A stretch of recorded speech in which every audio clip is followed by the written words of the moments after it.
నేను మీకు చెప్పినట్టుగా ఐఎమ్ నాట్ ఎగ్జాజరేటింగ్ అండి.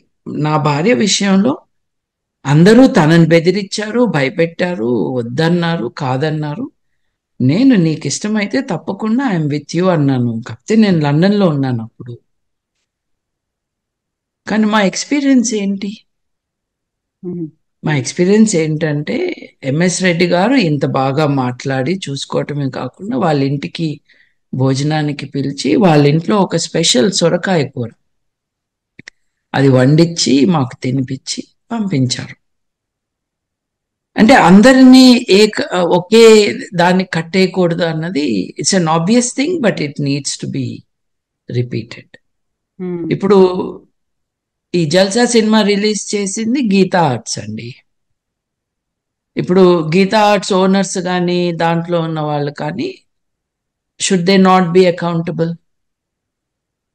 ఇప్పుడు ఒక న్యూస్ పేపర్లో ఒక ఆర్టికల్ వస్తుందండి. ఆర్టికల్ రాసిన వ్యక్తి పైన మనకు అభ్యంతరం ఉంటే ఆ వ్యక్తిని, అలాగే పబ్లిషర్ని, అలాగే ఎడిటర్ని అందరినీ బాధ్యులు చేస్తాం కదా. ఒక ప్రొడక్షన్ హౌస్ ఇంత పువర్ క్వాలిటీ, లో స్టాండర్డ్స్ అండ్ హారిబుల్ కంటెంట్, మళ్ళీ గుర్తు చేస్తున్నాను నేను, డెప్యూటీ చీఫ్ మినిస్టర్ గారు, ఇవాళ డెప్యూటీ చీఫ్ మినిస్టర్ 2008లో జల్సా సినిమాలో నిద్రపోతున్న అమ్మాయిని రేప్ చేస్తే ఏం మజా వస్తుందిరా అన్న డైలాగ్ చెప్పారు. ప్రాయశ్చిత్తం అందుకు చేసుకోవాలి, ప్రాయశ్చిత్తం అందుకు చేసుకో. పవిత్రత అపవిత్రత అంటున్నారే, ఆడవాళ్ళు మీకు పవిత్రమైతే మీరు అట్లాంటి మాట మాట్లాడినందుకు మీరు అక్కడ చేసుకోండి ప్రాయశ్చిత్తం, అందుకు చేసుకో. ముఠాలుగా విడిపోయిన జనాల సమాజం మనది. నేను ఈ పార్టీతో ఉన్నాను, నేను ఆ వ్యక్తికి వీరాభిమానిని, నేను అంటానికి ఒప్పుకోను, నేను ఫలానా సేనలో ఉన్నాను, నేను ఫలానా గ్రూపులో ఉన్నాను, ఆర్మీస్ ఉన్నాయి. దీనితో things are not moving forward. ఇంకోటి, నేను I have to speak carefully, but perhaps I'm going to say it openly. Big బాస్లో నేను ఒకడిని ఈ ఇంట్లోంచి బయటకి పంపించేయాలి, నేను పంపించలేకపోతే నేను ఈ హౌస్లోంచి వెళ్ళిపోయినాక మీరందరూ కలిసి పంపించేయాలి అన్నా. ఎందుకని ఉంటాను? ఆ హౌస్లో కనీసం 2 ఆడవాళ్ళు నాకు ఆ హౌస్లో ఎటువంటి ఇన్అప్రోప్రియేట్ బిహేవియర్ వారి పట్ల జరిగిందో అది వాళ్ళని చెప్పారు కాబట్టి. నేను ఓపెన్గా ఎందుకు మాట్లాడలేదంటే, ఆ మాట్లాడటం అన్నది మొదటిసారి విక్టిమే మాట్లాడాలి, బయట వాళ్ళు మాట్లాడకూడదు. కాబట్టి అప్పటి నుండి ఇప్పటి వరకు నేను వారి పేర్లు చెప్పట్లేదు, కానీ నేను ఎవరినైతే హౌస్లోంచి బయటకు పంపించాలన్నా వాడు ఒక అమ్మాయిని జాకెట్ దగ్గర చేయబెట్టడం దగ్గర నుంచి ఇంకొక అమ్మాయిని ఇంకో రకంగా టచ్ చేయటం కానీ వాళ్ళు ప్రొటెస్ట్ చేశారు. Big boss is a place of work అండి. సో వర్క్ ప్లేస్లో సెక్షువల్ హారాస్మెంట్ ఉండకుండా ఉంటాను, కమిటీ అక్కడ ఉండాలి. చూసారా, నేను హౌస్ బయటకు వచ్చేసినాక హౌస్ బయటకి నేనే వెళ్తాను అని చెప్పాను, కెమెరాలో చూపిలేదు. నాకు ఇది అక్కర్లేదు, నేను బయటకు వెళ్తాను అన్నాను. అన్నాక 2 వారాలు పట్టింది వెళ్ళటాను. నేను అన్ని యాక్టివిటీస్కి దూరంగా ఉన్నాకు. షో అయిపోయినాక ఆ లేడీస్ గ్రూప్తోనే నేను అన్నాను, నేను మీతో ఉంటాను, నాకు విదేశాలు వెళ్ళే ప్లాన్ ఉంది, ఎప్పటి నుంచో చేసుకున్న నా ప్లాన్ ఉంది. బిగ్ బాస్ కారణంగా కొన్ని నెలలు డిలే అయింది. నేను వెళ్ళకముందు ఆ రిలేటెడ్ హ్యూమన్ రైట్స్ సపోర్ట్ నేను ఇస్తాను, రండి కంప్లైంట్ ఇవ్వండి అని నేను చెప్పాను. హౌస్లో కూడా చెప్పాను, కెమెరాకు వచ్చి చెప్పండి, మీరు కెమెరాలో చెప్పితే బిగ్ బాస్ లో ఉండే 90 కెమెరాల్లో ఒక కెమెరా ముందుకు వచ్చి చెప్పమన్నా, చెప్పలేదు. షో అయిపోయినాక నేను అడిగాను వాళ్ళు, మీరు చెప్తారా అని. అంటే they were very touched by my support to them. కానీ సార్ మీకు తెలుసు కదా, మేము ఈ మాట్లాడితే మాకు ఇక ఆపర్చునిటీసే ఉండవు, అంటే అటువంటి రంగంలో మీకు ఆపర్చునిటీస్ కావాలా అన్నాను నేను. నవ్వారు, ఎంబారెస్మెంట్తో, కాస్త సిగ్గుతో.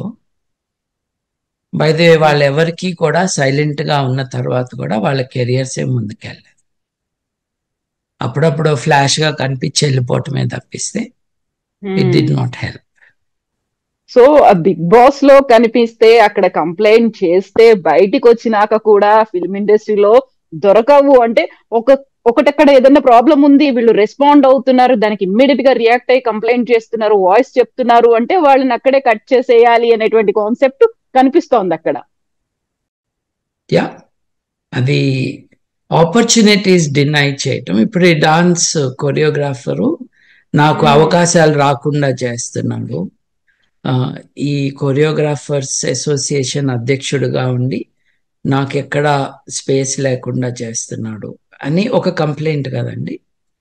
అంటే కొంతమందిని వెలివేయటం, వాళ్ళకి అవకాశం రాకుండా చూడటం.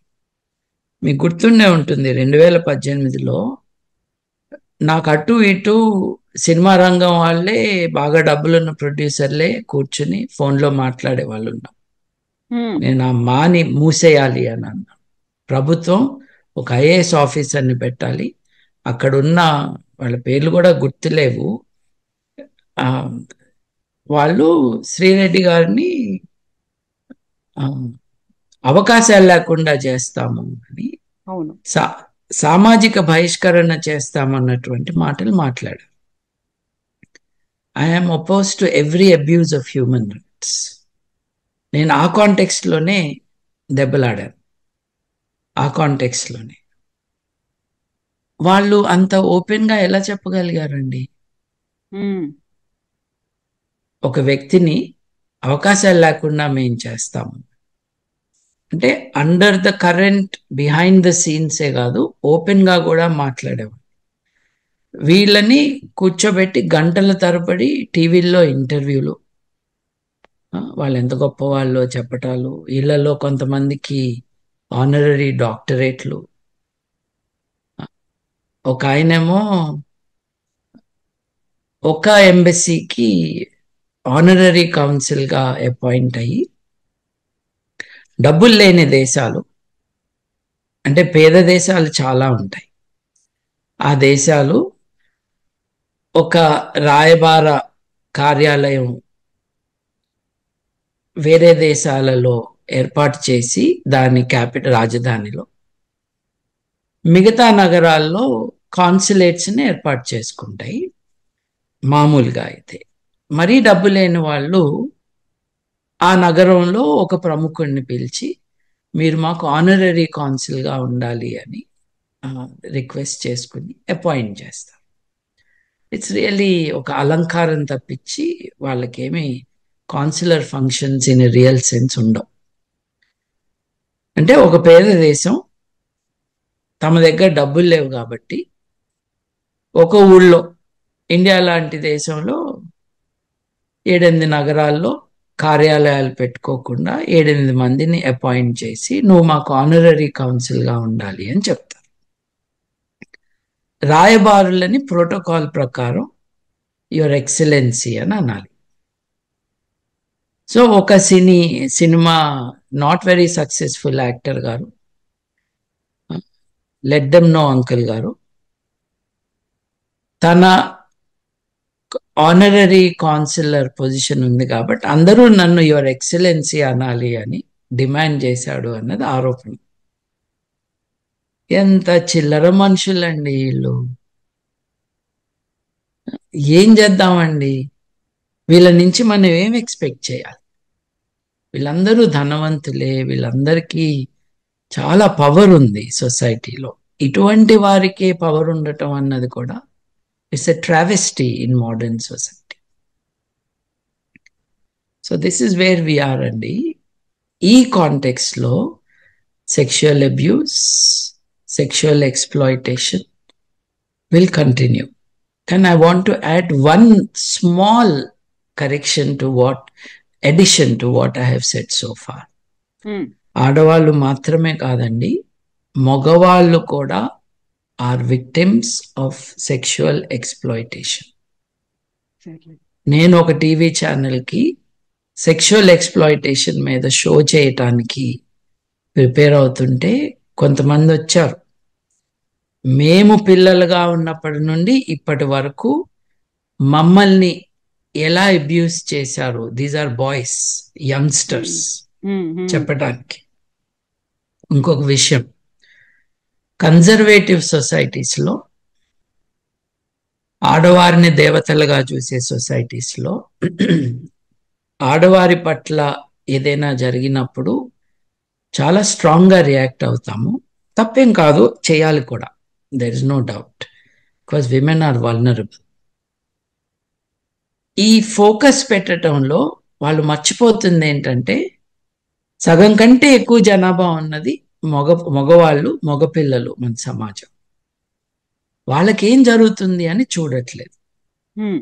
ఒక్కసారి national crime records bureau statistics చూస్తే 56% మంది ఆర్ బాయ్స్, 44% మంది are girls in sexual exploitation matters. ఆశ్చర్యంగా లేదు? మన సమాజం కేవలం ఒక ఇష్యూ మీదనే కాన్సన్ట్రేట్ చేసిన కారణంగా వారు విక్టిమ్సే కదా, మగపిల్లలు. వీళ్ళిద్దరిని పక్కన పెడితే, స్టాటిస్టిక్స్ లేవు కాబట్టి నాకు తెలీదు, అందుకని నేను రౌండప్ చేసి 56, 44 అన్నాను. ట్రాన్స్జెండర్స్ ఉన్నారు. ట్రాన్స్జెండర్స్ వాళ్ళ లైఫ్స్ ఏంటి, వాళ్ళ జీవనోపాధి ఏంటి, వాళ్ళకి జీతాలు లేక, ఉద్యోగాలు లేక, వాళ్ళు రోడ్డు మీదకి వచ్చి ఎందుకు మిమ్మల్ని డబ్బులు అడుగుతున్నారు? మీరెవరు వాళ్ళని ఆఫీసుల్లోకి రానివ్వట్లేదు కాబట్టి, వాళ్ళకు ఉద్యోగాలు ఇవ్వట్లేదు కాబట్టి. వాళ్ళు ఎందుకు అడుక్కుంటున్నారు? వాళ్ళని మీరు బయటకు తరిమేశారు కాబట్టి, నువ్వు మొగ కాదు, ఆడ కాదు అన్నారు కాబట్టి. అదే కదా తెలుగు సినిమా వాళ్ళు మాడా అని అనేది, మగ ఆడ రెండు కాని వాళ్ళు అని. అంటే చూడండి, ఈ toxic thing is being reflected. Cinema is not causing it, we should not mistake it, but cinema is perpetuating it and not letting it go. Babu garu, ఇప్పుడు జస్టిస్ హేమా కమిటీ రిపోర్ట్ బయటకు వచ్చిన తర్వాత అందులో కీలకమైనటువంటి ఒక వర్డ్ ని యూజ్ చేశారు, పవర్ గ్రూప్ అనేది. ఇటు పొలిటికల్ పర్సన్స్, ఎవరైతే పొలిటీషియన్స్ ఉన్నారో ఫిల్మ్ ఇండస్ట్రీలో చాలా కీలకంగా వ్యవహరిస్తున్నారు, ఈ రెండిటికి చాలా క్రూషియల్ సంబంధాలు వాళ్ళకు ఉన్నాయి కాబట్టి ఇలాంటివి బయటికి రాకుండా చేస్తున్నారు అనే మాట ఆ రిపోర్ట్ లో కనిపించింది. సో ఒకటికి ఒకటి అంత సపోర్టివ్ సిస్టమ్ లాగా ఉన్నప్పుడు మనం ఇంతసేపు మాట్లాడుకున్నటువంటి బాధితులు బయటకు వచ్చే అవకాశం ఉందంటారా? లేదండి, తెలుస్తానే ఉంది కదా. మనం ఇప్పటిదాకా మాట్లాడుకున్న ఈ పెద్ద పెద్ద వాళ్ళందరూ చాలా పవర్ఫుల్ పీపుల్ కదండి. వీళ్ళు అధికారంలో ఎవరుంటే వాళ్ళ సైడ్ ఉంటారు. ఇప్పుడు మొన్నటి దాకా జగన్మోహన్ రెడ్డి నాకు చుట్టం అని చెప్పుకున్న మోహన్ బాబు సడన్ గా నిన్న ట్విట్టర్లో ఏం రాశాడండి, తనకి ఆత్మీయుడు, మిత్రుడు అయిన చంద్రబాబు నాయుడు అంటూ రాసుకొచ్చాడు. మొన్నటి దాకా సైడ్ కామెంట్లు పెడుతున్నాయని. వీళ్ళంతా కూడా ఒక ప్రిన్సిపల్ కోసం ఉన్న వాళ్ళు కాదు, వీళ్ళు అధికారం సైడ్ నుండే మనుషులు. So you can expect that this will continue like this. నిటారుగా నుంచుని మాట్లాడే వాళ్ళు తక్కువైపోయారు సమాజం. ఈ స్ట్రగుల్లో ఆడవారి సంఘాలు చాలా ఇంపార్టెంట్ పాత్ర పోషిస్తున్నాయి, కానీ వాళ్ళు చాలా తక్కువ మంది, ఇంకా చాలా మంది రావాలి. అది ఎందుకు రావట్లేదు అన్నది వీ కెన్ గెస్. భయం ఒక్కటే కారణం కాదు, they also do not feel independent. ఇప్పుడు చిన్నప్పటి నుంచి ఆడపిల్లల్ని అట్లా పెంచుతున్నారు, ఒబీడియంట్ గా ఉండాలి, చెప్పిందే వినాలి అని. ఒక వ్యక్తిత్వం ఉండాలి. చాలా కొద్ది మందికి మాత్రమే మోడర్న్ పేరెంటింగ్ ఒక బెనిఫిట్స్ లభిస్తూ ఉన్నాయి ఆడవారిలో కూడా. So it's a major disaster in Indian society. దీన్ని ఒక సినిమా రంగానికి మాత్రమే పరిమితం చేయనక్కర్లేదు. ప్రాస్టిట్యూషన్, ఇది ఫీమేల్ హ్యూమన్ ట్రాఫికింగ్, 16 ఏళ్ళు 18 ఏళ్ళు నిన్నని ఆడపిల్లలకి పెళ్లిళ్ళు చేసేయటం, లీగల్ ఏజ్ కంటే తక్కువగా ఉన్నప్పుడు సెక్స్లో పాల్గొంటే అది రేప్ అవుతుంది. ఎంతమంది బిడ్డలు రేప్కి గురవుతున్నారు, తల్లిదండ్రులు అరేంజ్ చేస్తున్న రేప్. ఈ 16 ఏళ్ళు 14 ఏళ్ళ పెళ్ళిళ్ళు ఇంకా జరుగుతూనే ఉన్నాయి కదా. తెలంగాణలో జరుగుతున్నాయి, ఒరిస్సాలో జరుగుతున్నాయి, మధ్యప్రదేశ్లో జరుగుతున్నాయి, రాజస్థాన్లో జరుగుతున్నాయి.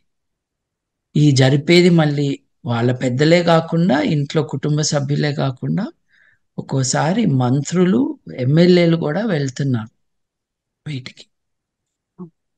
So my request is, while the focus is on cinema, వీళ్ళు ఈజీగా మనకు దొరుకుతారు, వీళ్ళ పేర్లు మనకు తెలుసు, వీళ్ళని తెరపైన చూస్తూ ఉంటాము, వీళ్ళు రెగ్యులర్గా టీవీల్లో వచ్చి మాట్లాడతారు కాబట్టి కామెంట్ చేసే వాళ్ళకి ఈజీగా దొరుకుతారు వీళ్ళు. కానీ it's not unique to that field. And సభ్య సమాజంలో సభ్యులందరూ కూడా ముఠాలుగా ఉండకుండా they must make these demands of those who claim to be leaders of people, representatives of some ideologies.